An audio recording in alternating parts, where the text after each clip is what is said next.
Hello everyone, আপনাদের সবাইকে আমার চ্যানেলে স্বাগতম। অনেকদিন পর আজকে আমি আবার ব্লিচের নতুন একটা এপিসোড নিয়ে এসেছি। আচ্ছা, আমি তো ভুলে গিয়েছিলাম, আমি আজকে একটা এপিসোড না, আমি আজকে 2টা এপিসোড কভার করব। জি হ্যাঁ, আজকে আমি ব্লিচের 109 নাম্বার এপিসোড তার সাথে 110 নাম্বার এপিসোড কভার করব। তো আপনারা সবাই কেমন আছেন? আজকে আমরা ব্লিচের নতুন একটা আর্ক শুরু করব, আর এই আর্কের নাম হলো এরেঙ্কার দ্য অ্যারাইভ আর্ক। এই আর্কটা 110 নাম্বার এপিসোড থেকে 131 নাম্বার এপিসোড পর্যন্ত চলবে, তারপর আবার নতুন একটা আর্ক শুরু হবে।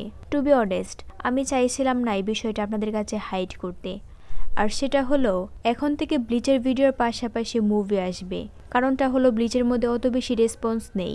আমি মুভি শুরু করেছি এই জন্য আমি চাইছিলাম ট্রাই করলে তো দোষ নেই, তাই না? আমি অলরেডি 1 বছর এনিমিতে সময় দিয়েছি, কিন্তু এর মধ্যে আমি সাকসেসের কোনো ছিটাফোটাও পাচ্ছি না। তাই ভাবলাম যে আরও একটা রিস্ক নেই, দেখা যাক কি হয়। তবে আমি এখানে আপনাদের সবার সাপোর্ট আশা করি। আমি জানি আপনারা সবাই আমাকে সাপোর্ট করবেন। অনেক কথাই তো হলো, তাহলে চলুন এখন আমরা ব্লিচের ব্র্যান্ড নিউ এপিসোড শুরু করি। এপিসোডের শুরুতে আমরা ইচিকো আর রেঞ্জিকে দেখি, ওরা বসে কথা বলছিল। আবার সেখানে আমরা রুকিয়াকে দেখতে পাই। বাউন্টের আর্কের মধ্যে রুকিয়া অনেকটা ইনজুর হয়েছিল, এখনো সে পুরোপুরি রিকভার হয়নি। তার মধ্যে আবার বাউন্টরা সোল সোসাইটিতে অ্যাটাক করেছিল, যার জন্য মোটামুটি অনেকেই ইনজুর হয়েছে। কিন্তু ওরিহিমে রুকিয়া আর ইচিকোকে হিল করে দিয়েছে। আমরা আগে থেকে জানি ওরিহিমে অনেক ভালো হিল করতে পারে। এদিকে ইচিকো আর রেঞ্জি কথা বলতে বলতে ওদের মাঝে একটা ঝগড়ার মতো সিচুয়েশন ক্রিয়েট হয়ে গেছে। আমরা সবসময় দেখে আসছি ইচিকো আর রেঞ্জি যখনই একসাথে হয় তখনই ওদের মাঝে ঝগড়া শুরু হয়। সো এখনো এর ব্যতিক্রম কিছু হচ্ছে না, এখনো সেম জিনিসটাই হচ্ছে। তখনই সেখানে বেকুয়া এসে একটা অ্যাংরি লুক দিয়ে ওদেরকে থামিয়ে দেয়। বেকুয়াকে দেখে ওদের অবস্থা কিছুটা এরকম হয়েছে, আমরা এটাও বলতে পারি বেকুয়া তার আগের ফর্মে চলে গেছে।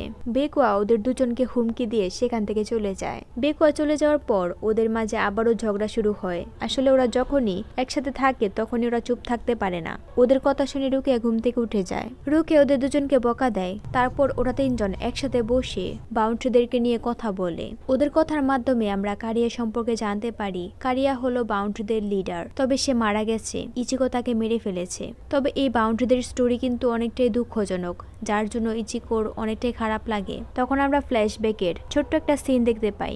সেখানে সেন্তারো আর কিয়োনে রুকিয়াকে বলছিল তাকে অন্য একটা জায়গার মধ্যে পাঠানো হবে, তবে রুকিয়া বুঝতে পারছিল না তাকে কোথায় পাঠানো হবে। এটা নিয়ে সেন্তারো আর কিয়োনের মধ্যে ঝগড়া শুরু হয়। তখনই সেখানে ক্যাপ্টেন উকিতাকে এসে রুকিয়াকে তার নিউ কাজের কথা বলে, আর রুকিয়ার সেই মিশনটা ছিল হিউম্যান ওয়ার্ল্ডে। তারপর রুকিয়া তার নিউ মিশনের জন্য হিউম্যান ওয়ার্ল্ডে আসে। আমরা ব্লিচের 1 নাম্বার এপিসোডে যেই সিনটা দেখেছিলাম এটা সেই সিন, আর এখান থেকেই সবকিছু শুরু হয়েছে। তার মানে রুকিয়া হিউম্যান ওয়ার্ল্ডে তার মিশনের জন্য এসেছিল। আর সেই সময় রেঞ্জি স্কোয়াড 11তে ছিল। তখন তার কাছে স্কোয়াড 6 এর কমান্ডার হওয়ার অফার আসে, যেটা দেখে রেঞ্জি অনেক খুশি হয়। এই অফার দেখে বাকিরাও খুশি হয়। তো বুঝতে পারছেন কিভাবে এই সবে শুরু হয়েছে। ওদের এই ফ্ল্যাশব্যাক গুলো নিয়ে ওরা 3 জন কথা বলছিল। আসলে ওরা ওদের পাস্টের ব্যাপারে একজন আরেকজনের কাছে শেয়ার করে। অন্যদিকে আমরা একটা মানুষকে দেখতে পাই, তবে এই মানুষটা কে তা আমি জানি না। তাকে ইউরোচে বাউন্টিদের সাথে ফাইটের সময় বাঁচিয়েছে, আর সেই মানুষটার চিকিৎসার জন্য তাকে একটা সিক্রেট জায়গাতে নিয়ে এসেছিল। এখানে যে ডাক্তার আছে তার নাম হচ্ছে রানতাও, তবে সে অন্য একটা মানুষের মতো হুবহু দেখতে, আর সেই মানুষটার নাম হচ্ছে ইয়াশিনো। এখন অনেকেই বলবেন ইয়াশিনোটা আবার কে? আসলে ইয়াশিনো একজন বাউন্ট ছিল, তবে কারিয়া তার প্ল্যান সাকসেস করার জন্য তাকে মেরে ফেলেছে। এখন কথা হলো এই রানতাওটাকে, কোনো সমস্যা নাই, আমি তো আছি, আমি বলবো। রানতাও হলো একজন সোল রিপার, তবে তাকে বিতাড়িত করা হয়েছে কারণ সে বাউন্টিদেরকে সাহায্য করতে চাইছিল। আর আমি তো আগে বলেছি এই মানুষটা কে তা আমি জানি না। আমি যখন তার ব্যাপারে জানবো তখন আমি তার ইনফরমেশন দিয়ে দেব। সে মানুষটা ইউরোচিকে বলে তুমি কেন আমাকে বাঁচিয়েছো? ইউরোচি কিছু বলে না, সে চুপ থাকে। তখন সে মানুষটা ইউরোচিকে বলে কারিয়াকে থামানোর জন্য তার হয়ে সে যেন ইচিকোকে ধন্যবাদ দেয়। এটা শুনে ইউরোচি খুশি হয়। তারপর আমরা কনকে দেখতে পাই। কন লুকিয়ে কোথাও একটা যাওয়ার প্ল্যান করছিল, কিন্তু ওকে ইচিকো দেখে ফেলে। ইচিকো হঠাৎ করে কনের কাছে চলে আসে, এতে করে কন অনেক বেশি ভয় পেয়ে যায়। ইচিকো কনকে বলে আমি জানি তুমি লুকিয়ে গিয়ে রুকিয়ার কাছে যাওয়ার চেষ্টা করছো। এটা শুনে কন আরো বেশি ভয় পেয়ে যায়। ইচিকো বলে, তুমি কি চাইছো বেকুয়ার হাতের সেনবন চাকুরা স্ল্যাশ খেয়ে নিজেকে স্লাইস করতে? এটা শুনে কন বলে, তোমরা সবাই আমাকে ইগনোর করো। আমি যখন ওখানে গিয়েছি তখন আমি দেখি সবকিছু শেষ হয়ে গেছে, যার জন্য আমি আমার মেজর রোলটা প্লে করতে পারিনি। তোমাদের জন্য আমি আমার চান্সটাকে হারিয়েছি। কনের এসব কথা শুনে ইচিকো অনেক বেশি বোর হয়ে যাচ্ছিল। পরে ইচিকো বলে, কোনো ব্যাপার না, আমরা আবারও ফিরে যাব, কিন্তু রোকিয়া এখানেই থাকবে, ওর রিকভার হতে আরো সময় লাগবে। এটা শুনে কন সেখান থেকে পালিয়ে যাওয়ার চেষ্টা করে, কিন্তু ইচিকো তাকে ধরে ফেলে, যার জন্য কন রাগ হয়ে বলে, আমি এমন পাওয়ার চাই যা দিয়ে বাউন্ড, সোল রিপার দুজনকে মারতে পারি, তাহলে সিস আমাকে অনেক আদর করত। কনের মুখ থেকে পাওয়ারের কথা শুনে ইচিকো চিন্তায় পড়ে যায়। তার কারিয়ার কথা মনে পড়ে, যে কিনা শক্তিশালী হতে চাইতো শুধুমাত্র তার ভাগ্যকে পরিবর্তন করার জন্য। ইচিকো মনে মনে বলে, তাহলে আমি কি চাই? আমরা ইচিকোর ফ্ল্যাশব্যাকের সিন দেখতে পাই, যেখানে ইচিকো তার বন্ধুদের সাথে সুন্দর সময় পার করছিল। একদিন ইচিকো সেই স্পিরিট মেয়েটার জন্য ফুল নিয়ে আসে, কিন্তু মেয়েটা সেখানে ছিল না, তবে সেখানে রক্ত পড়েছিল।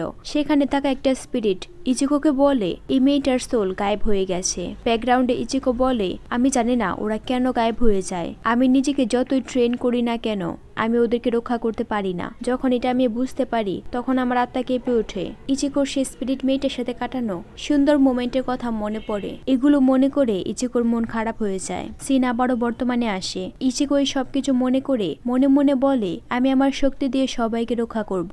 তখনই সেখানে ক্যাপ্টেন উকিতাকি এসে ইচিকোকে জিজ্ঞেস করে, তুমি কি চিন্তা করছো? ইচিকো বলে, আমি ভাবছিলাম কারিয়া কেন শক্তিশালী হতে চাইতো। ক্যাপ্টেন বলে, আমি জানি না কোনটা ঠিক কোনটা ভুল, তবে ইতিহাস বারবার রিপিট হয়। তখন সেখানে ওরিহিমে আর বাকিরাও চলে আসে, তবে ওদের সবার কাছে একটা করে পুতুল ছিল। এই পুতুলগুলো এক একটা মডসুল, মানে কন যেরকম ঠিক সেরকম। বাউন্ডদেরকে হারাতে উড়াহারা ওদেরকে বানিয়েছে। তারপর ওরা সবাই সেনকাইমনের ভেতরে প্রবেশ করে, যেটা সোল সোসাইটি থেকে প্রতিটা সোল রিপার দেখতে পায়। এপিসোডের লাস্টে আমরা একটা মানুষকে দেখতে পাই, যে কিনা সেম রোকিয়ার মতো কারেন্টের খাম্বার উপর দাঁড়িয়ে আছে। তারপর সেই মানুষটা সেখান থেকে উড়ে চলে যায়। এমন মনে হচ্ছিল হিস্ট্রি আবারও রিপিট হবে, কারণ রোকিয়ার এরকম একটা এন্ট্রির পর সবকিছু শুরু হয়েছিল। আর এই এপিসোড এখানেই শেষ হয়। আমি শুধু এই মানুষটার এন্ট্রির জন্য এই এপিসোডটাকে কভার করেছি। অবভিয়াসলি সে একটা ইম্পর্টেন্ট ক্যারেক্টার। আমরা 110 নম্বর এপিসোড শুরু করি। এপিসোডের শুরুতে আমরা একটা মানুষকে দেখতে পাই, যার পুরো বডি ব্যান্ডেজ করা, একদম মমিদের মতো। কিছুক্ষণের মধ্যে মানুষটা ব্যান্ডেজগুলো থেকে বের হয়ে আসে। তখন আমরা দেখতে পাই এটা কোনো মানুষ না, এটা একটা হলো, তবে তার অর্ধেক বডি মানুষের মতো ছিল। আর সেই হলোটা ইচিকোর নাম নেয়। এমন মনে হচ্ছিল হলোটা ইচিকোকে চেনে। পরে সিনে আমরা ইচিকো আর বাকিদেরকে দেখতে পাই, ওরা সবাই স্কুলে এসেছে। ওরা সবাই ভ্যাকেশন শেষে স্কুলে এসেছে। ইচিকো ওরিহিমে আর ইশিদার সাথে কথা বলছিল। এটা দেখে কেইগো অনেক বেশি জেলাস হয় আর সে কান্না শুরু করে দেয়। কেইগো জানতে চায় ভ্যাকেশনে ওদের মধ্যে কি হয়েছে, যার জন্য ওরা সবাই বন্ধু হয়ে গেছে, কিন্তু ওরা কেউ কিছু বলে না। এটা শুনে কেইগো আরো বেশি জেলাস হয়। আসলে কেইগো মানতে পারছিল না ইচিকো ওকে রেখে ওদের সবাইকে বন্ধু বানিয়ে ফেলেছে। তখনই ওরিহিমের একটা বন্ধু তাকে জড়িয়ে ধরে। এটা দেখে তাসুকে অনেক রাগ হয়ে সেই মেয়েটাকে কিক মারে। আসলে ওই মেয়েটার নজর একটু খারাপ ছিল, সে ওরিহিমেকে পছন্দ করে। তাসুকে ওই মেয়েটাকে বলে ওরিহিমে থেকে দূরে থাকার জন্য। পরে তাসুকি আর ইচিকো তাদের অ্যাসাইনমেন্ট নিয়ে কথা বলছিল। তখনই সে ইচিকোর ইউনিফর্মে একটা লাকি চার্ম দেখতে পায়। ইচিকো বলে এটা তার বাবা তাকে জোর করে দিয়েছে। তাসুকি বলে, আমি জানতাম তোমার বাবা এরকম কিছুই করবে। পরে ইচিকো তার লাকি চার্মটাকে পকেটে রাখতে যায়। তখন তাসুকি ইচিকোর সেই কমব্যাট পাসটাকে দেখে ইচিকোকে জিজ্ঞেস করে, এটা কি? এটা শুনে ইচিকো অনেক বেশি অবাক হয়, কারণ ক্যাপ্টেন উকিতাকে বলেছিল এটা যে কেউ দেখতে পাবে না। এটা দেখতে নর্মাল হলেও এটা অনেক বেশি পাওয়ারফুল। ইচিকো এটাই বুঝতে পারছিল না তাসুকি এটাকে দেখতে পাচ্ছে কিভাবে। তখনই ক্লাসে ওদের টিচার চলে আসে, যার জন্য এই ব্যাপারটা এখানেই শেষ হয়ে যায়। টিচার ওদের ক্লাস নিতে শুরু করে, বাট সবার রিয়াকশনটা ছিল কিছুটা এরকম। ইচিকো কমব্যাট পাসটা নিয়ে ক্যাপ্টেন উকিতাকির বলা কথাগুলো ভাবতে শুরু করে। তখনই এই কমব্যাট পাস থেকে লাইট জ্বলে ওঠে, আর এটা দেখে ইচিকো প্রচন্ড ভয় পেয়ে যায়। এই লাইট দেখে ওরা চারজন বুঝতে পারে আশেপাশে কোনো হলো আছে। ইচিকো ওয়াশরুমের বাহানা দিয়ে সেখান থেকে পালিয়ে যায়। ওর পিছনে ওরিহিমে আর সাদো আসে। টিচার বুঝতে পারছিল না ওরা কেন এমন করছে। তিনি ওদেরকে থামানোর চেষ্টা করে, কিন্তু ওরা কেউ থামে না। ওদের পিছনে কেইগো আসার চেষ্টা করে, কিন্তু টিচার তাকে ধরে ফেলে, যার জন্য কেইগো চিৎকার শুরু করে। এদিকে তাৎসুকি মনমরা হয়ে বাইরে তাকিয়েছিল। তখনই সে দেখতে পায় ইচিকো কোথাও একটা যাচ্ছে। আবার তার গেটটা পুরোপুরি চেঞ্জ, তার সাথে ওর কাছে আবার বড় একটা ব্লেড আছে। এটা দেখে তাৎসুকি অনেক বেশি অবাক হয়ে যায়। তারপর আমরা দেখি ইচিকো হলোর সাথে লড়াই করছে। কিছুক্ষণের মধ্যে সে হলোকে হারিয়ে দেয়। সেখানে ওরিহিমে আর সাদো ছিল। ওরিহিমে বলে, ইশিদা তো আমাদের সাথে আসলো না। ইচিকো বলে, ইশিদা আসলেও কোনো লাভ হবে না, ওর স্পিরিচুয়াল প্রেশার এখনো ফিরে আসেনি। ইচিকো ওরিহিমেকে বলে, চিন্তা করো না, ইশিদা কোনো না কোনো উপায় ঠিকই খুঁজে বের করবে। তারপর ওরা সেখান থেকে চলে যায়। আমরা আগের এপিসোডে দেখানো সে মানুষটাকে দেখতে পাই। মানুষটা আকাশে ভাসছিল। তবে এই ক্যারেক্টারটা অনেক বেশি রহস্য তৈরি করছে। এই মানুষটা আসলে কে, আর সে ইচিকোর থেকে কি চায়। তারপর আমরা উরাহারা স্টোর দেখতে পাই। সেখানে আবার দুজন মানুষ ছিল, তবে তারা কে তা আমি বর্তমানে জানি না। ওরা মূলত কোনো একটা কাজের জন্য এখানে এসেছিল, আর ওদের দেখাশোনা করছিল জিনতা আর উরুরু। কিন্তু ওরা দুজনে সেম ইচিকো আর রেঞ্জির মতো, যতক্ষণ আশেপাশে থাকবে ততক্ষণ ঝগড়া করবে। এখনো সেম অবস্থা। সিন শিফট হয় ইচিকোদের স্কুলে। টিচার সবাইকে নতুন ট্রান্সফার হয়ে আসা স্টুডেন্টের সাথে পরিচয় করিয়ে দেয়। আর এটা সেই মানুষটাই ছিল যে কিনা ইচিকোকে ফলো করছে। এই মানুষটার নাম হচ্ছে শিনজি হিরাকো। শিনজি ইচিকোর পাশের সিটে গিয়ে বসে। তারপর সে ইচিকোকে বলে, তুমি কি আমার বন্ধু হবে? ইচিকো আমতামতা করে বলে, ঠিক আছে। নিশ্চয়ই শিনজির কোনো একটা উদ্দেশ্য আছে। কেনই বা সে ইচিকোকে ফলো করে তাদের স্কুলে চলে এসেছে। তারপর রাতে ইচিকো আর কনকে দেখি। কন অনেক বেশি কান্না করছিল, কারণ ইচিকো যতক্ষণ বাইরে থাকে সে কনকে আলমারিতে বন্ধ করে রাখে, যার জন্য কন বাইরে যেতে পারে না। এমনকি সে মেয়েদের সাথে বন্ধুত্ব করতে পারে না। কন এসবের জন্য ইচিকোকে অনেক কিছু বলছিল। ইচিকো কনকে চুপ করতে বলে, কারণ কন অনেক জোরে কথা বলছিল। তার বোন ওদের কথা শুনে ফেলতে পারে, কিন্তু কন চুপ করে না। সে প্ল্যান করতে শুরু করে। পরের বার যখন সে ইচিকোর বডিতে যাবে, তখন সে ইচিকোর প্যান্টে পি করে দেবে। এতে করে ইচিকোর প্রেস্টিজ সব নষ্ট হয়ে যাবে। তখনই ইচিকোর লকেটে হলদের সিগন্যাল বাজতে শুরু করে, যার জন্য ইচিকো তার সোলটিপার ফর্মে চলে আসে। আবার কনকেও তার বডিতে আসতে দেয়। আসলে ইচিকো কনের মন ভালো করার জন্য তার বডিটা কনকে দিয়েছে। ইচিকো যাওয়ার আগে কনকে বলে কন যেন কোনো ঝামেলা না করে আর তার বডিটার যেন খেয়াল রাখে। ইচিকোর বডি পেয়ে কন অনেক বেশি খুশি হয়। এদিকে ইচিকো হলকে একটা স্ল্যাশ দিয়ে মেরে ফেলে। তখনই সেখানে একটা সোলটিপারে এসে ইচিকোকে জিজ্ঞেস করে, তুমি কে? তুমি এখানে কি করছো? ইচিকো তার পরিচয় দিয়ে কমব্যাট পাসটা দেখায়। সোলটিপারটা কমব্যাট পাস দেখে চিনতে পারে না। সে বলে, এটা কি? আমি এই জিনিসটা জীবনে প্রথম দেখেছি। আর এই সোলটিপারের নাম ছিল জেনুসকে কুরুমাদানি, আর এখন সে রুকের পজিশনে আছে। তখনই শিনজি ইচিকোর উপর অ্যাটাক করার চেষ্টা করে, কিন্তু ইচিকো তাকে থামিয়ে দেয়। ওদের দুজনের অ্যাটাকের জন্য অনেক পাওয়ারফুল স্পিরিচুয়াল প্রেশার রিলিজ হয়, যার জন্য জেনুসকে অনেক দূরে গিয়ে পড়ে। ইচিকো শিনজিকে দেখে অবাক হয়ে বলে, তুমি এখানে কি করছো? তোমার কাছে জানপাক্তু কি করছে? তুমি আসলে কি? শিনজি ইচিকোকে বলে, চুপ করো, তা না হলে ওরা চলে আসবে। আমরা বাকিদেরকেও দেখতে পাই। ওরিহিমে তার বাসায় ছিল, আর সাদো আর ইশিদা বাইরে ছিল। আমরা ইশিদার পেছনে আকাশের মধ্যে একটা ফাটল দেখতে পাই, আর সেই ফাটল থেকে অনেক বড় একটা হলো বের হয়ে আসতে শুরু করে। এই হলোটা অনেক বড় ছিল।